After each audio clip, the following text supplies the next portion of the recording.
Hello everyone again. It is day 10 of the Earthship pilgrimage.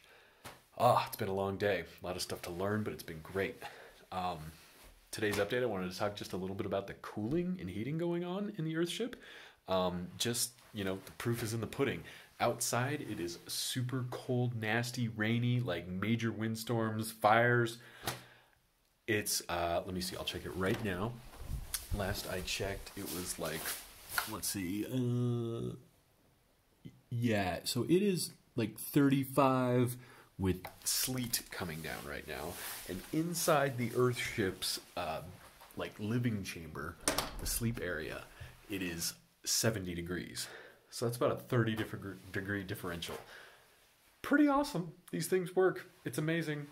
So let me just show you a little bit about the cooling. So at the back of the Earthship, we have this itty bitty little door back here, you can see. Right here, right? And it opens up to a long culvert that's in the dirt below the frost line. So it's a constant 52 degrees all year round.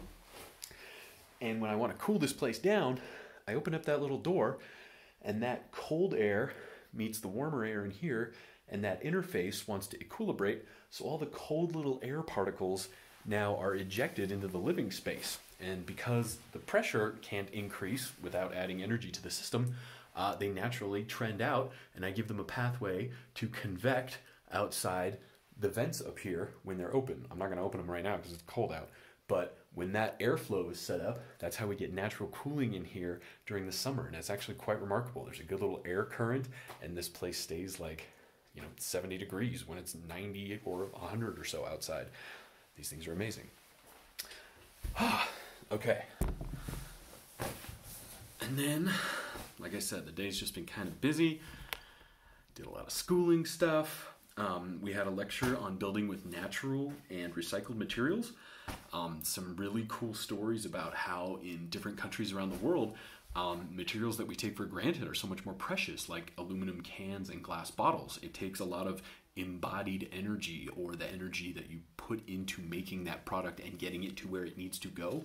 The embodied energy is quite high for aluminum and glass. So these cultures and countries have wonderful recycling programs, better than we do in the States, and they just didn't have a lot of aluminum or glass in their landfills. So good on them, but for the Earthship crew that was out there to build these things, they had to find new materials.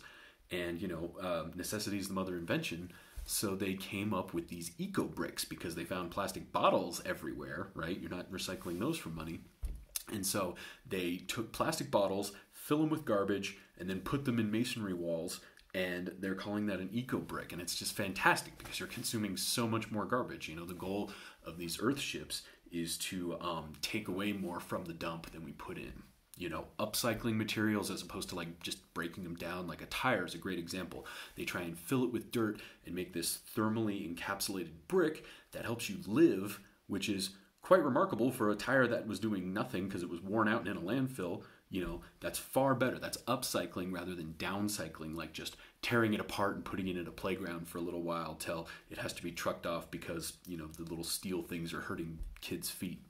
So upcycling is awesome. And then, we went for like a tool safety thing, got kind of demoed on all the various tools, like, what was it? Angle grinders, drills, table saws, skill saw, and I think that was it. And it was awesome. I still have all my fingers. Table saws are a little scary though. You gotta be very careful. And then I kind of had some like hangout time with my classmates. Went over to the Hive, which is a different kind of complex. Very interesting story about that. I'll tell you another time, but I'm getting tired. And yeah, just had kind of a lovely dinner, hung out for a while, got to kind of just hang out and be normal and talk about all our weird stories and where we're going and the socio-economic political climate of the day and all this stuff. Anyway, it was wonderful. And now I'm just kind of coming back, hitting the books. I got to study. We're doing some more thermal stuff like I was talking about tomorrow, and I've been going over my old physics notes and getting like heat capacitances and thermal conductivities and figuring out their old units just to kind of get my brain working with physics and stuff again. It's really nice. But anyway, day 3 of classes tomorrow, day 11 of my crazy journey here. I look forward to seeing you all. Thank you. Bye.